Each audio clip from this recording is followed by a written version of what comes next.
오늘 본문은 예수님께서 잡히시기 전에 마지막 기도를 드리셨던 그 겟세마네 동산으로, 그 현장으로 우리를 이끌어 가고 있습니다. 우리 마태는 예수님께서 마지막 어떤 태도로 마지막 시간을 보내셨는가, 그리고 그 기도의 내용은 무엇이었는가를 통해서 예수님의 죽으심이 어떤 것이었는가, 특별히 예수님 자신에게 어떤 것이었는가 하는 것을 우리에게 귀로 듣게 하고 또 눈으로 보게 해 주고자 합니다. 예수님께서는 그 마지막 기도에 있어서 제자들을 동행시키셨습니다.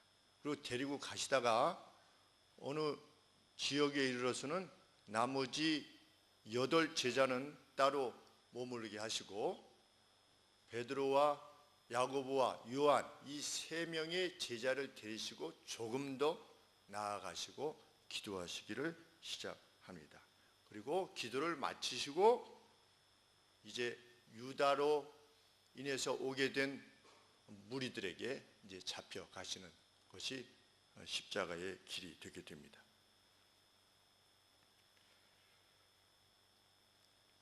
예수님께서 마지막 기도를 행하시기 전에 예수님의 모습이 어떠했다라고 37절에서 언급하고 있습니까?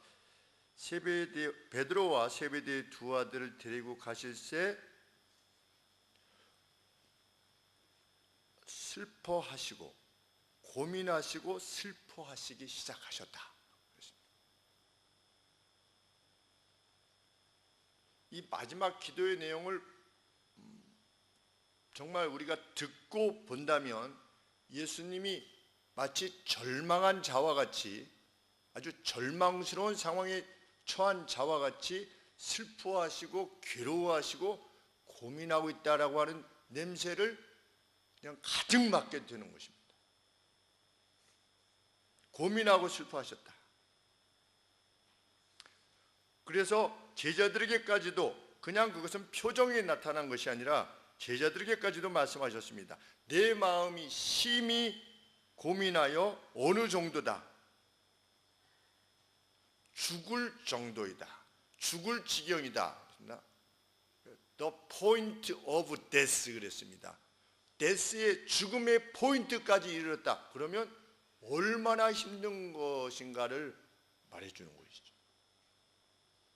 이 본문은 우리에게 무엇을 말해주시는가? 예수 그리스도의 죽음이 예수 그리스도 자신에게 별것 아닌 것이 결코 아니었다는 거지요. 내가 죽을 지경이다 할 정도로 예수님께서 괴로워하시면서 내리신 결정이 십자가라는 것입니다. 그것을 잊어서는 안 된다는 것이죠.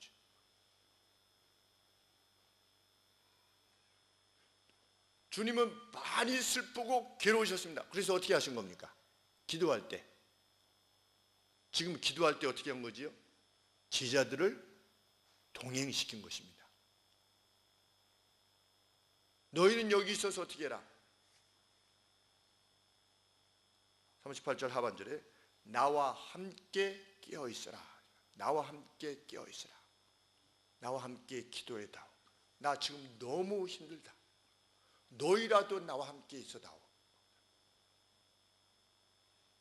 예수님에게 그것이 무슨 위로가 되었겠는가? 결국은 예수님 홀로 지고 가시는 거 아니겠습니까? 십자가는.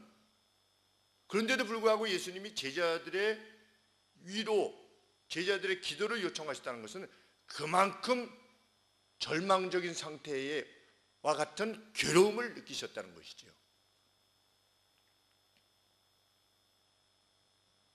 우리는 주께서 십자가의 길로 나가신 것이 결코 가벼운 일일 수 없음을 성경을 통해서 증언받는 것입니다. 무엇 때문입니까? 우리가 과거에 지었고 지금도 버리지 않는 죄 때문이다.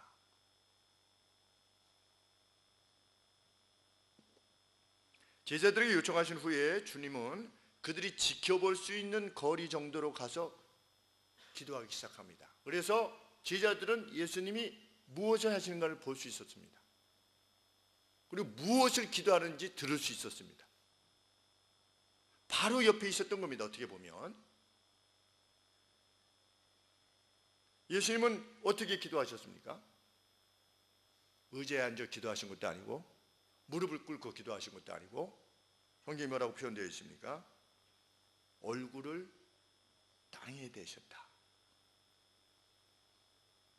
무릎 사이로 마치 엘리야가 기도하듯이 비 주시기를 위해서 엘리야가 그 무릎 사이에 자기의 얼굴을 묻고 땅에 완전히 굽어해서 간구한 것처럼 예수님께서 성부 하나님께 그렇게 간구하셨다는 거죠. 우리도 기도할 때 저 같은 경우도 그렇지만 정말 중요한 기도고 뭘 어찌할 수 없을 때는 여기 앉아서 기도하다가도 바닥으로 내려가게 되죠. 내려가서 완전히 머리를 땅에 댑니다. 땅에 막 머리를 이렇게 찢는 것 같은 그 간절함이 되지요. 막 이렇게 하게 되죠. 간절함이. 뭐 누가 아프다든가, 근데 이게 나을 수가 없다든지 이럴 때, 아니면 누가 정말 괴로움을 당했는데 다른 방법이 없을 때 우리가 그렇게 기도하게 됩니다. 그것이 우리 그리스도인의 기도 방법이지요.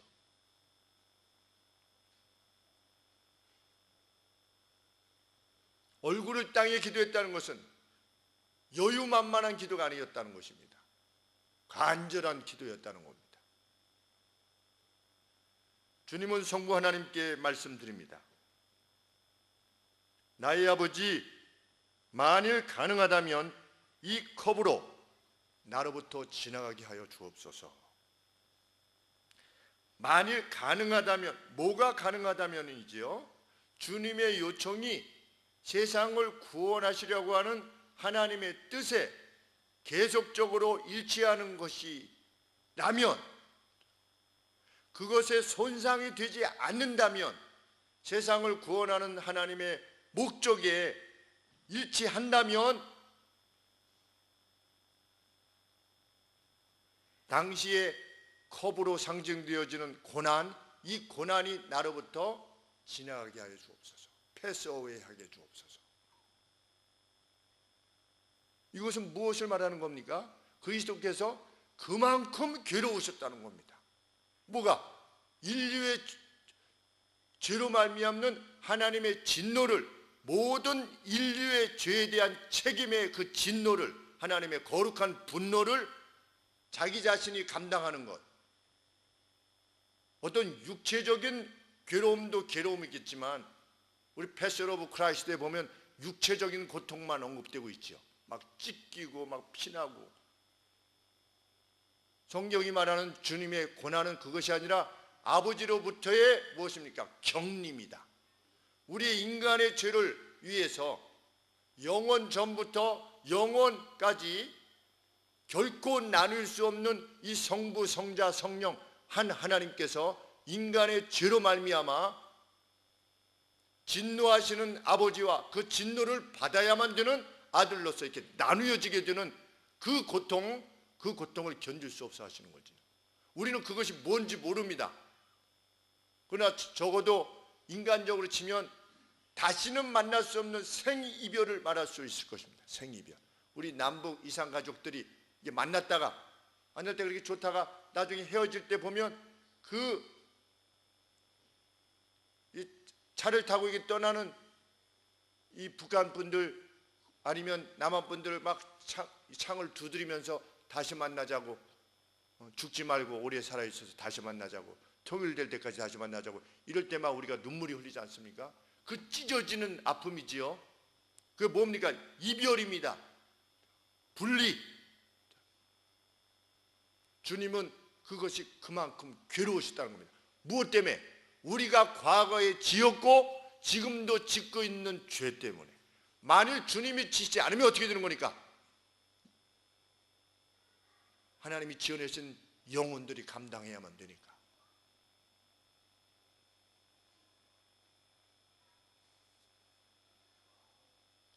어떤 정신없는 사람들이 이야기하지요. 지옥은 없다. 왜? 그렇게 자비하신 하나님께서 지옥을 만들어내실 이유가 있느냐? 우리 신천지에서 그렇게 가르친다고 하지 않습니까? 어떤 자들은 부활이 없다고 말하기도 하고 영혼이 그냥 천국에 가는 것이다 라고 말하려고 하기도 하고, 만일 그렇다면 주님이 이렇게 하실 이유가 없는 것이지요. 왜 주님이 대신 죽으셨겠습니까? 그냥 너희 죄 없던 걸로 해주마 이렇게 하실 수 있다면, 이러한 고난에 직면해서 내가 죽을 지경이다 라고 말씀하신 만큼 그렇게 괴로워하실 이유가 전혀 없는 것이죠.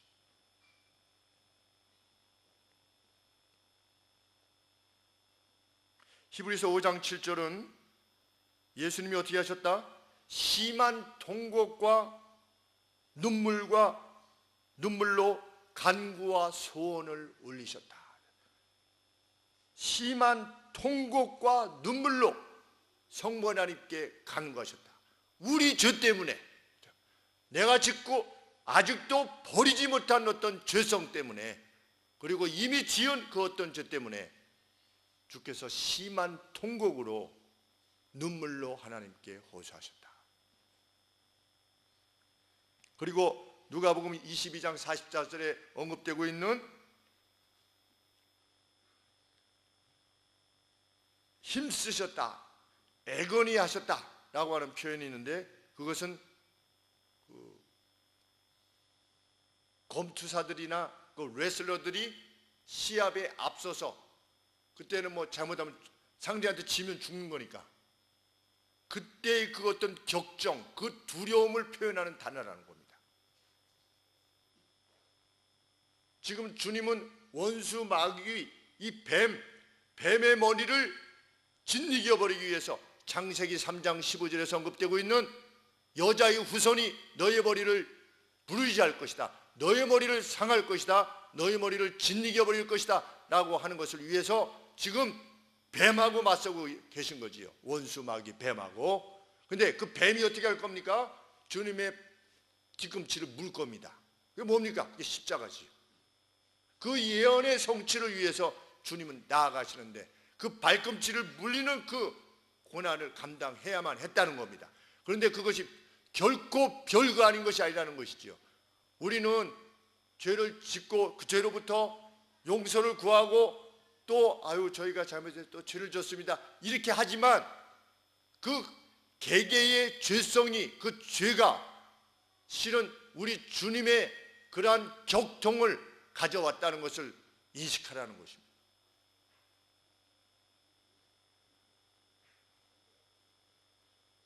바로 이것이 주님이 지신 십자가의 무게입니다.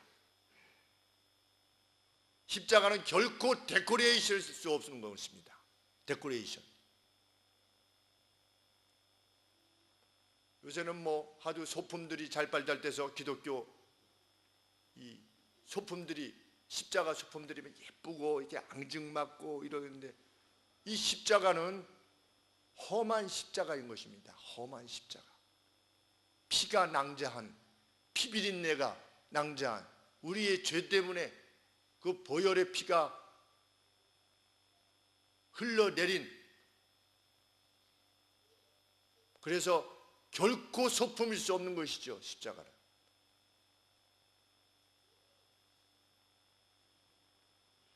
우리는 구원의 기쁨을 논하기 전에 주께서 이를 위해서 지셔야만 했던 고난의 무게가 얼마나 큰 것인가를 먼저 인식해야만 됩니다. 그래야만 구원의 기쁨을 바로 노래할 수 있습니다. 죄가 별거 아닌 것이라고 여겨지는 사람에게 무슨 주님의 기쁨, 그 구원이 큰 기쁨이 되겠습니까? 나 별 죄 짓지 않았는데, 나 그렇게 예수님도 그냥 십자가에 한번 죽으신 거 아니야, 그 정도로 생각한다면 주님의 십자가가, 그것으로 인한 구원이 무엇이 그렇게 기쁘겠습니까?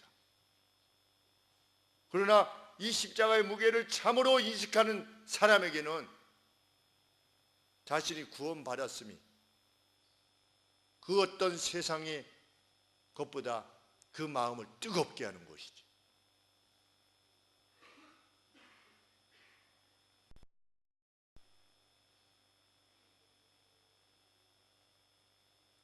우리 숭실 합창단이 있는데, 숭실 합창단 오비 졸업한 사람들이 해마다 모여가지고 이렇게 앞쪽은 찬송을 하고 뒤쪽은 가곡으로 이렇게 합창을 부르는데, 거기서 타노이저의 어떤 순례자의 노래인가라고 하는 노래가 이렇게 나오더라고요. 근데 그 가사 중에 하나가 뭐냐면 두려움 없네입니다. 두려움 없네. 곡이 점차적으로 이렇게 올라가면서 다시금 포로됨 가운데서 다시금 고향으로 돌아가게 하시는 그 하나님, 이스라엘로 돌아가게 하시는 그 하나님에 대한 이 찬양을 노예들이었던 히브리 사람들이 부르는 노래의 가사 중에 두려움 없네. 우리 이제 더 이상 두려움 없다. 그리스도의 십자가의 무게가 무엇인지를 참으로 아는 사람은 두려움이 없는 거죠. 세상에 대해서. 천한자가 되든 부한자가 되든 관계없는 것입니다. 노후가 준비됐든 안 됐든 관심이 없는 거지요. 그런 것들에 개의치 않는 것입니다. 내가 뭐 암이 걸렸든 아니면 90세, 100세까지 건강하게 살든 그것이 내가 내 생애를 인식함에 있어서 아무런 차이를 두지 않는 것이지. 저는 그런 성도님들을 뵙습니다. 조금만 아파도 요새 사람들은 암이 아닌가, 이렇게 여기 좀 뭐 이거 아닌가 이렇게 하는데, 대장암 말기가 돼서 당신은 이제 한 3개월이나 6개월 남았습니다.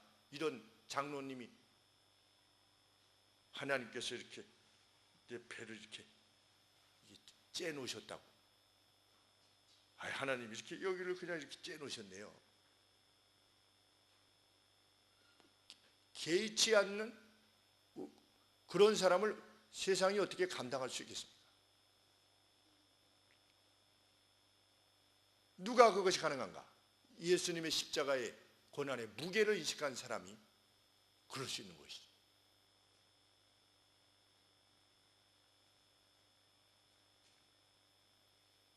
우리는 그래서 우리 자신의 죄를 혐오하게 되는 것입니다. 우리는 죄를 무서워하는 게 아니라 죄를 혐오하게 되지요.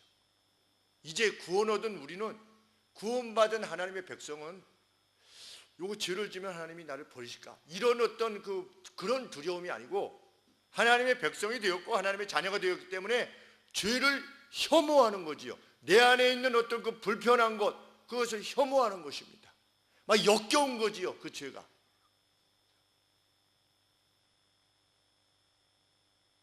우리가 토한 것을 보면 어떻습니까? 남이 토해놓은 걸 보면 자기가 토한 것을 봐도 역겹지요. 그거 다시 먹을 사람이 있습니까? 성경에 뭐라고 그랬습니까? 이런 주님의 죽으심을 인식한 사람이 죄를 반복하는 것은, 그것은 개가 토한 것을 다시 먹는 것과 마찬가지고, 돼지가 더러운 것으로 몸을 씻었다가 다시 더러운 것으로 가는 것과 마찬가지다. 혐오스러운 거라는 거지요. 그걸 인식하는 것이라는 것입니다. 불행하게도 이 고통에 대해서 제자들은 아무도 동참하지 못했습니다. 예수님은 저기서 정말 죽어가는 심령으로 그 괴로움을 하나님 앞에 간절히 토하는데도 불구하고 그것을 지켜보고 그 소리를 들었던 제자들은 여기서 굴굴 잤어요. 오늘 그 어떤 교회 다니는 사람일 수 있어요. 예수님이 이렇게 우리의 죄를 위해서 죽으셨다고 해도 옆에서 그것을 듣고, 그렇게 강조하여 말해도 듣고 쿨쿨 잘 수 있어요. 자신의 죄악된 삶으로부터 벗어나지 않으려 할 수 있어요. 그게 뭐 대수냐라고 말할 수 있을 수 있어요.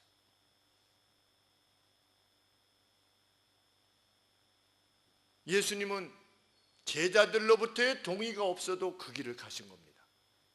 얼마나 고독하신 길을 가셨는가. 그것이 우리가 그리스도인이 고독한 길을 가는 이유인 겁니다. 누구도 고독한 길을 갔습니까? 그리스도께서도 고독한 길을 가신 것입니다.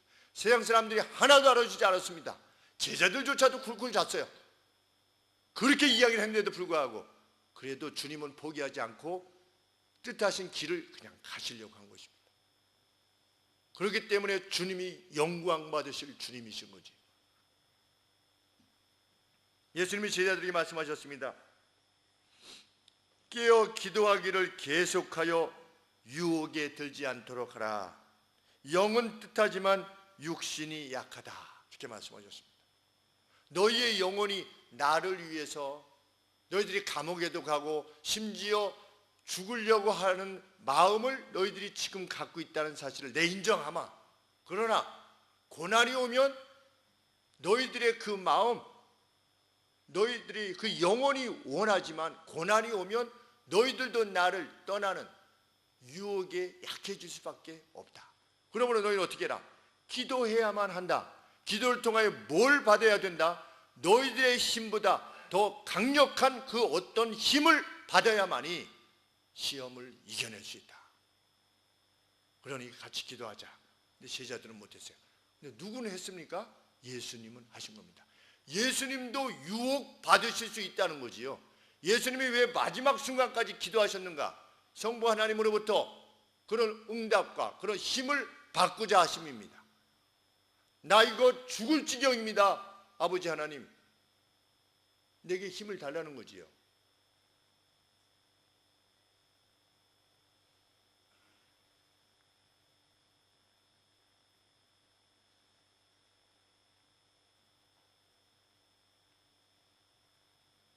주님은 이미 결심하셨습니다. 결심하셨음에도 불구하고 하나님의 특별한 은혜가 요청되어졌던 것입니다. 그것이 마지막 고난의 길에서의 예수님의 고난이었습니다. 우리는 이 고난을 이겨내신 그 길을 가주신 주님의 결단에 의해서 하나님의 자녀가 되었습니다. 주님은 십자가를 통해서 두 가지를 천명하시고자 했습니다. 그것은 죄를 지면 반드시 죽는다. 그것을 온 세상에 천명하기를 원하셨고, 또 다른 하나는 그럼에도 불구하고 하나님은 죄인이 죄 가운데서 죽는 것을 원치 아니하신다 라고 하는 것을 천명하시기 위해서 십자가에서 죽으신 것입니다. 그것이 나의 십자가의 의미다. 죄를 지면 반드시 죽을 거다. 저주와 멸망 가운데 빠질 것이지만 그 하나님은, 너희에게 생명을 준 그 하나님은 결코 너희들이 그 가운데 빠져 죽기를 원치 아니하신 분이시다. 이것을 천명해야만 했습니다. 그래서 십자가를 가신 것입니다. 마지막 날 마귀조차도 입을 다물어야 될 것입니다. 마귀 입을 봉하신 거지요. 죄는 죄인인데 왜 그렇습니까? 그래서 내가 나의 거룩과 나의 사랑 둘 다를 성취하려고 내 아들을 보내지 않았냐. 예수 그리스도께서는 그리하여 내가 저들의 죄를 감당하기 위해서 죽지 않았느냐. 마귀가 더 이상 입을 나불거리지 못할 정도로 하나님의 공의와 하나님의 사랑을 드러내신 것이 바로 십자가다.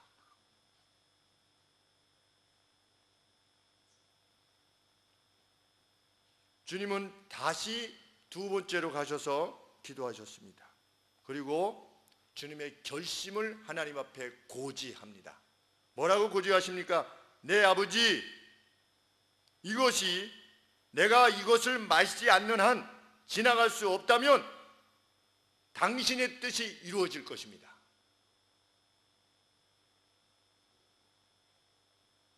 무엇을 결심하셨다는 겁니까?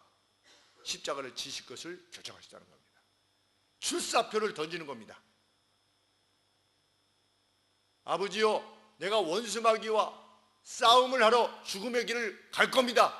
아버지의 뜻이 이루어질 것입니다. 우리가 주님의 나라에서 주의 뜻이 이루어지는 것 같이 이 땅에서도 이루어지기를 누구를 통해서?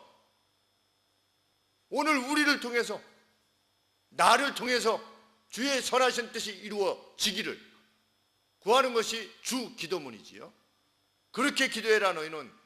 마치 예수님이 그렇게 기도하시는 것처럼 이것이 나로부터 지나가지 않고서는 안 된다면 주님의 뜻이, 아버지의 뜻이 이루어질 것입니다. 우리도 기도하는 거지요. 하나님, 저 이거 참 힘듭니다. 그러나 아버지께서 성경을 통해서 보니 이것이 아버지의 뜻이 맞는데 저 이거 정말 하고 싶지 않지만 그럼에도 불구하고 이것이 아버지의 뜻이 분명하다고 저에게 드러내시면 아버지의 뜻이 이루어질 것입니다. 이게 출사표지요. 하나님의 백성들은 거룩한 출사표들을 내는 사람들입니다. 직장, 하나님 직장 그만두게 하시면 저 직장 그만둘 겁니다. 제가 직장 그만두었듯이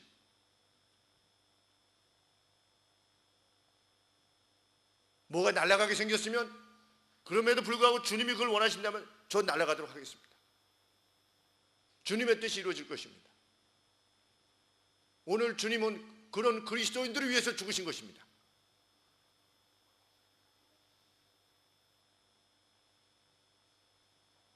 어떤 주석이 이렇게 표현했습니다. 주님은 순교자들의 캡틴이셨다.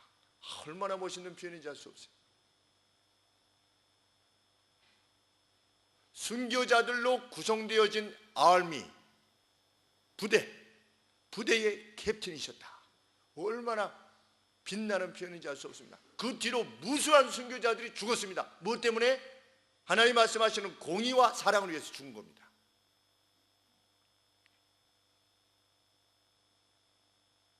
지금도 많은 성도들이 그것을 위해서 죽고 있고 자기를 희생시키고 있고 헌신하고 있습니다. 병에 걸려서 죽을 수도 있고 누리지 못해서 죽을 수도 있는 거지요. 주님을 본받기 위해서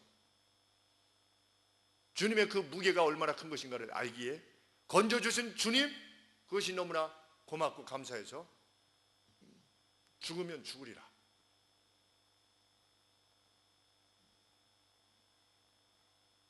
가끔 신문 전단에 뭐 이렇게 끼어들어옵니다. 돈 10,000원, 뭐 50,000원 이렇게 지켜가지고 이렇게 들어오지요. 뭐냐면 이거 가지고 오면 50,000원 싸게 해준다, 뭐 100,000원 싸게 해준다. 거의 돈처럼 비슷하게 만들어가지고 이렇게 신문에다가 전단에다가 예수님의 그리스도의 십자가는 그런 싸구려 전단이 아니라는 것이죠.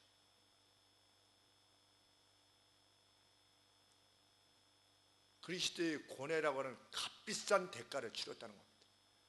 값으로 매길 수 없는 값없는 은혜, 값이 없다는 겁니다. 값없는 은혜로 우리를 사셨다는 거죠. 그런데 누가 그것을 우습게 여긴다? 그는 결단코 천국에 이르지 못할 것이다. 내 나라에 이르지 못할 것이다. 우리의 구원을 위해서는 주님의 지고한 결의가 필요했던 것이지요.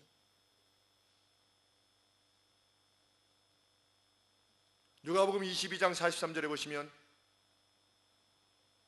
천사의 도움이 필요하실 만큼 천사가 와서 돕더라 이렇게 되어 있습니다. 예수님이 그렇게 막 눈물로 호소하고 이럴 때 그 절망이 너무나 크기에 천사가 와서 옆에서 돕다. 제자들은 못 도왔어요. 근데 천사들까지 와서 도와야 될 정도로 주님이 그토록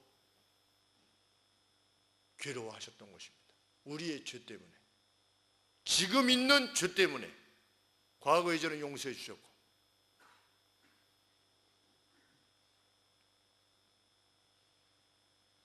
우리가 세례를 받을 때 어떻게 세례를 받습니까?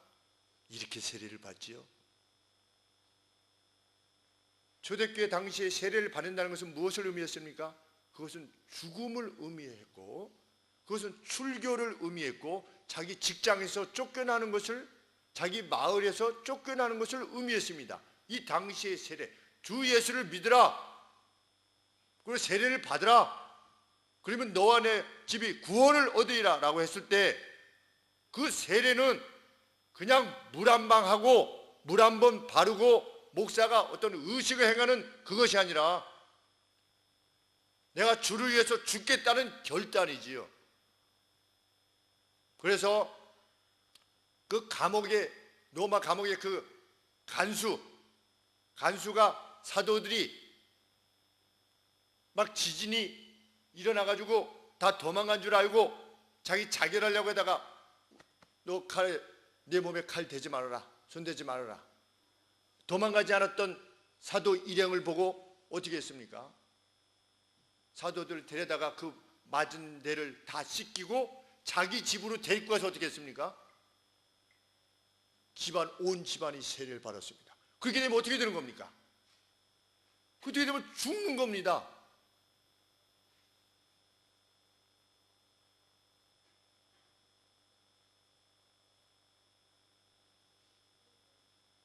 그 이전에 베드로가 갇혀 있을 때, 베드로가 풀려서 나왔을 때 그 지켰던 간수들을 죽이라고 헤롯이 명령했습니다. 그 간수를 죽이라고 명령했습니다. 탈옥했다는 거지요. 그러면 그때 당시 법은 이 죄인의 형을 이 간수가 받아야 되는 건데, 이 바울 같은 경우는 어떻게 한 것이죠? 자기 집으로 데리고 가서, 이제는 뭡니까? 죽고 사는 것이 문제가 아니라는 겁니다. 그것이 세례였어요. 우리가 받은 세례가 그겁니다. 그리고 하나님 앞에서 선언했지요. 나는 그렇게 살겠습니다. 근데 그 세례 받은 것을 만약에 떠난다, 그 심령으로부터 떠나게 된다, 주님을 다시 보지 못할 수 있는 거지요. 누구처럼? 에서처럼 다시 보지 못할 수 있는 것입니다. 주님은 이런 복음을 전해서 그걸 바꾸지 하지 않으면 나오라고 그랬습니다. 그에게 다시금 허락지 아니할 것이다.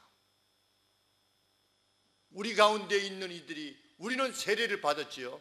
대부분의 세례를 받았습니다. 세례의 의미는 그것입니다. 주님이 마치 십자가에서 나가는 것처럼 우리도 주님과 함께 죽겠습니다가 세례라고 하는 것. 무엇에 대해서 죽는 것입니까? 이제는 죄에 대해서 죽을 겁니다. 죄와는 전혀 상관없는 사람이 될 것이며, 주님의 부활과 같이 의로움에 있어서 부활한 자가 될 것이며 새로운 사람이 될 것입니다 라고 하는 것이 우리의 세례였지요. 우리의 세례였어 왔습니다. 그런데 스웨덴에는, 현이가 간 스웨덴에는 태어나면 세례를 준대요. 부모가 믿던 안 믿던 세례를 주는 겁니다. 그리고 죽을 때 평상시에 교회에 텍스를 내면 죽을 때 목사가 장례를 치러줍니다. 믿었던지 안 믿었던지. 그게 스웨덴 기독교래요. 독일도 마찬가지고. 정부에서 월급이 나오는 거지요. 기독교 국가라고 해서. 이전에는 그것이 죽음을 의미하는 거였습니다.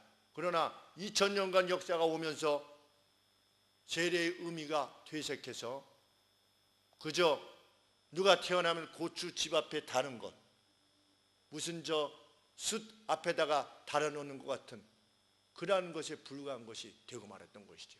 오늘 우리는 세례는 과연 어떤 것인가? 자, 이번에도 고민이 참 많았습니다. 입교와 세례를 베품에 있어서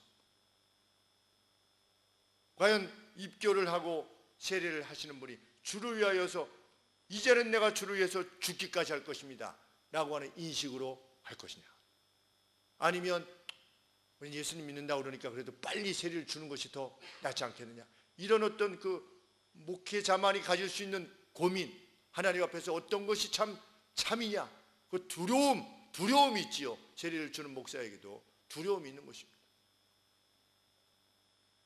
성도들로 하여금 세례를 간과하게 되는 그러한 것을 행하지는 혹 않을까, 그런 두려움과 떨림이 있는 것입니다. 왜? 하나님이 살아계심을 확신하니까,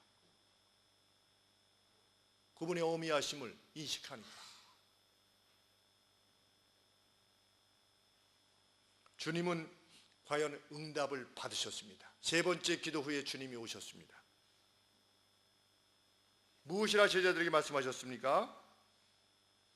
45절 말씀에 이제는 자고 쉬라, 보라 때가 가까웠으니, 그 때가 아담과 하와가 범죄한 그때에 그런 날이 메시아가 인류를 위하여 죽을 것이라고 했던 바로 그때가 가까이 왔으니 그 인류 역사의 그 긴 세월 동안 하나님께서 준비하신 그 메시아의 도래와 이제 그 메시아의 죽음의 때가 이제 왔으니 인자가 죄인의 손에 팔려오느니라. 일어나라, 함께 가자. 예수님은 도망하지 않으셨습니다. 기도 후에 십자가의 길로 나아가셨습니다. 응답을 받으신 것입니다.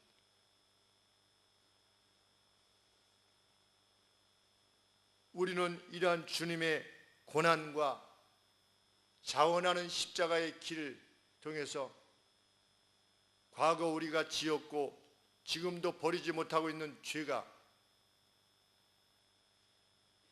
얼마나 무거운 것이며 중대한 것인가에 대해서 깊이 인식해야만 될 것입니다.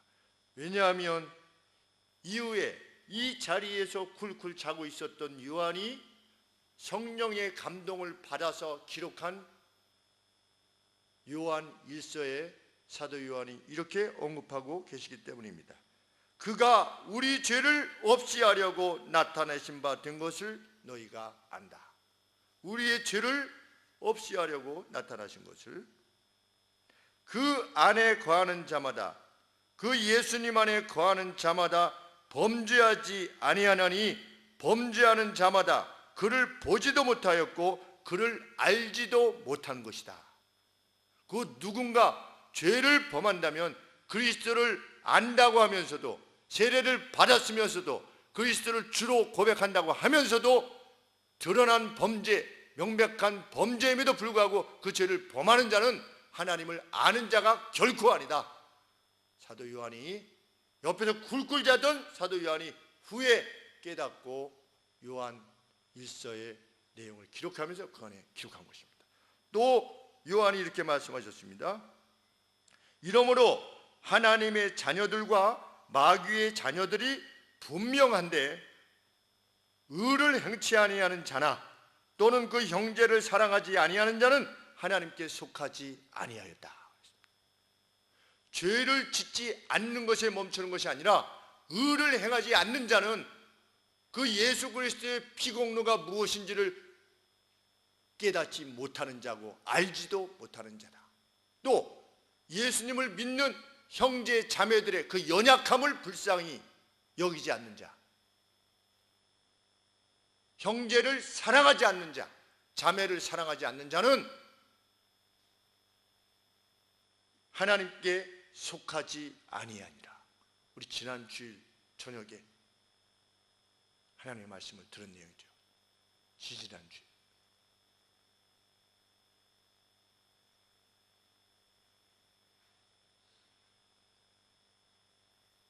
형제를 사랑하지 않는 자, 하나님께 속하지 아니하는 자다. 우리 교회 밴드가 있습니다. 교회 밴드의 성도들이 이런 이야기, 저런 이야기를 올립니다. 저는 밴드에 누군가 우리 적어도 그동안의 10여 년간 이렇게 하나님의 말씀을 들어온 성도라면 누군가 이렇게 감동을 받아서 뭐 이렇게 글을 올렸다든지 아니면 사진을 올렸다든지 누구의 수고에 대해서 감사하고 있다든지 그럼 어떻게 해야 되는 겁니까?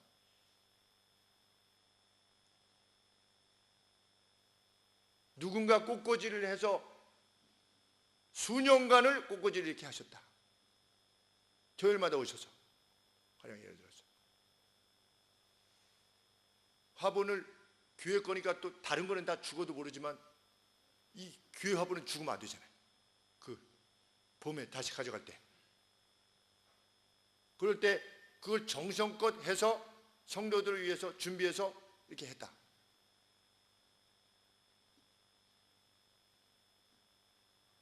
그럼 우리는 어떻게 해야 되는 겁니까? 형제를 사랑치 아니하는 자는 하나님께 속하지 아니하겠다. 그러면 그것에 대해서 고맙습니다라고 하는 이모컨 하나 못 올린다면 우리가 무엇을 사랑한다라고 말할 수 있을 것인가? 우리가 누구를 밖에 세상에 나가서 과연 우리가 그리스도의 사랑으로 사랑한다라고 말할 수 있을 것인가? 제가 무수한 메시지를 우리 문자를 보내지요. 우리 성도님들에게 이렇습니다, 저렇습니다. 그러면 보내시는 분들이 제한되어 있어요. 저는 누가 보내는지는 잘 몰라요. 워낙 그런 것을 기억하려고 하지는 않으니까. 그럼에도 불구하고 간혹 들어서 우리들의 회사에서 아니면 우리들의 무슨 동호회에서 이러이러합니다 말하고 해가지고 이제 동호회에서 무슨 문자가 온다. 그러면 그리스도인은 적어도 그 문자가 왔을 때 답장을 하는 거지요. 이게 뭡니까? 그게 사랑입니다.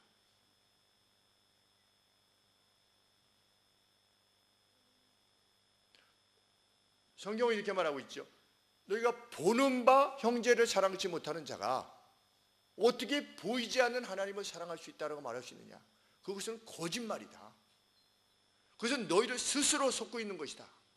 내가 주님을 사랑합니다 라고 한다면 하나님으로부터 난 자는 하나님으로부터 난 자를 사랑할 수밖에 없다. 만일 어떤 사람이 하나님으로부터 난 자, 성도를 사랑하지 않는다면, 그들에 대한 표를 행하지 않는다면 그는 하나님으로부터 난 자가 아니다. 성경이 언급하고 있습니다. 그러면 나는 원래 그런 사람이 아니야. 그러면 성격 따라 하나님을 섬기는 거냐? 그것이 하나님을 섬기는 거냐? 그럴 수 없는 거지요. 내 성격이 어떻든지 간에 주님이 원하시는 방향으로 내 성품을 고쳐나가는 것이 그것이 그리스도인의 삶인 것이지요. 나는 쑥스러워해서, 그러면 쑥스러워하는 사람은 사랑을 드러내지 못하는 것입니까? 어떤 방식으로든지 사랑은 드러나게 되어 있습니다.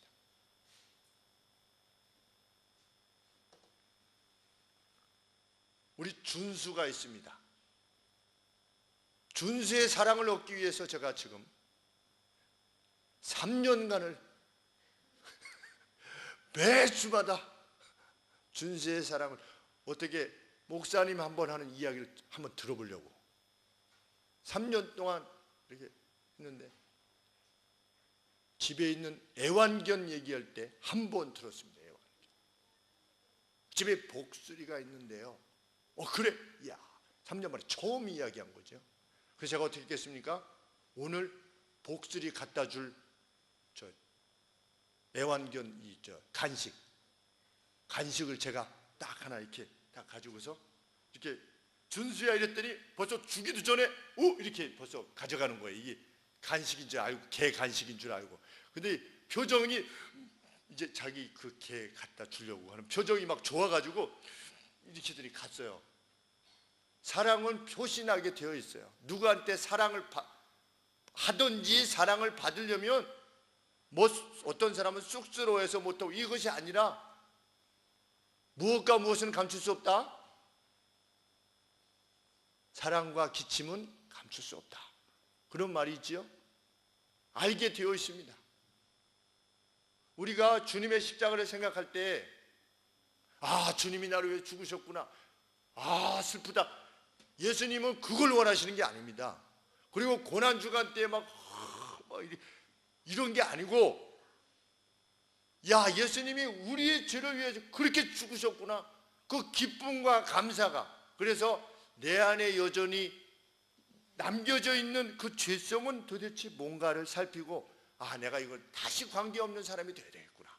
또는 주님은 나를 위해서 이렇게 사랑하시면서 너희도 하나님과 이웃을 네 몸과 같이 사랑하라 이렇게 했는데, 가령 예를 들어서 부모가 아주 샤이한 부모가 있어가지고 아이가 태어났는데 너무 부모가 샤이한 거예요. 그래서 이 애기한테 사랑한다는 표시도 못해, 너무 샤이. 이런 부모가 있습니까?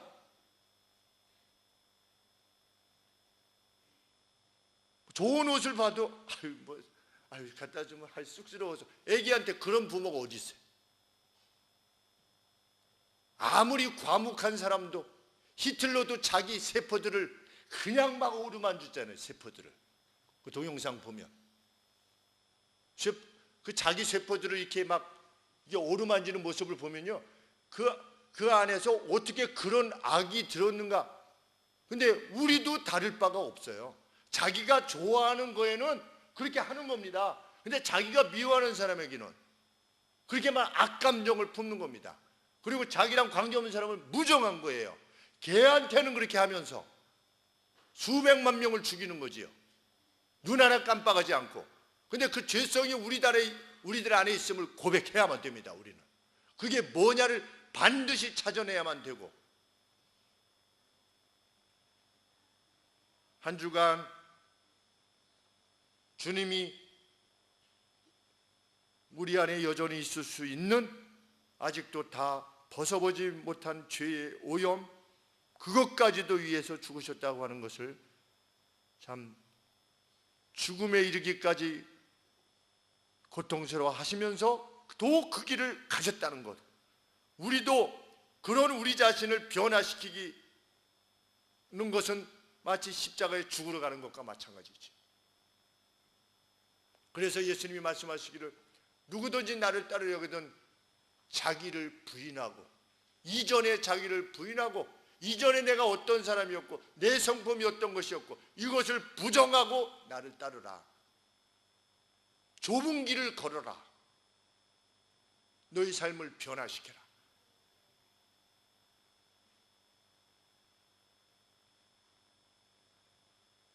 우리 부모가 제일 기뻐하는 것은 막 부모가 고생해가지고 자녀들을 양육시켰는데 이 자녀가 나중에 부모의 그 고생을 알고 나서 부모님 얼마나 힘드셨습니까? 계속 울고 짜기만 하는 거예요. 고난주간 때 주님이 우리를 위해 죽으셨군요. 그리고 뭐 그냥 울고 짜는 것만 하는 걸 그걸 기뻐할 사람이 어디 있습니까? 부모는 그 부모가 그만큼 고생했다는 것을 알고 그렇게 자신을 키우기 위해서 희생했다는 것을 아는 자녀들이 행복하게 그 누군가 남을 위해서 사는, 그래서 그 부모가 내가 그래도 자식을 잘 키웠구나. 우리 자식이 그래도 남에게 기쁨을 주는 존재로 이렇게 성장했구나. 이것을 기쁘게 하는 것이야말로 고난주간을 제대로 보내는 것이라 믿습니다. 오늘 한 주간 그러한 우리의 의지가, 우리가 출사표를 하나님 앞에 던져서 우리도 주의 뜻이 이루어질 겁니다. 저를 통해서 라고 하는 고백이 넘치는 이 한 주간이 되기를 소원합니다. 기도하겠습니다. 거룩하신 아버지, 2000년간의 공백 때문에 십자가 바로 밑에 있었던 이들과 달리 우리는 가슴을 치지도 못하고 회개의 심령을 그들과 함께 지니지 못한 채 오늘을 살고 있지만, 주님, 주 성령께서 우리의 심령을 다시 한번 또다시 감동시키시면 우리가 세례받을 때에 그 순수한 삶을 열망하고자 했던 그때를 회상하며 아버지의 품으로 다시금 더 깊이 들어갈 수 있게 될 줄 믿사옵나이다. 무정한 우리의 심령을 주께서 일깨워 주시고, 악을 행하면서도 그것이 악인 줄 모르는 아버지, 그렇게 단단해져 버린 저희의 심령을 주께서 불쌍히 여기시고 말씀으로 갈아엎어 주시옵기를 간절히 소원합니다. 그래야 뜨거운 사랑이 넘치는 자로 아버지, 그 사랑을 행함에 있어서 그 어떤 세상의 것도 두려워하지 않고 나아가는 아버지, 용감하고 담대한 하늘나라의 백성이요 군사들이 될 수 있도록 우리 하늘소망교회 모든 성도들에게 함께해 주시고 이 땅의 모두의 거룩한 백성들에게 함께하여 주시옵소서. 예수 그리스도 이름으로 기도합니다.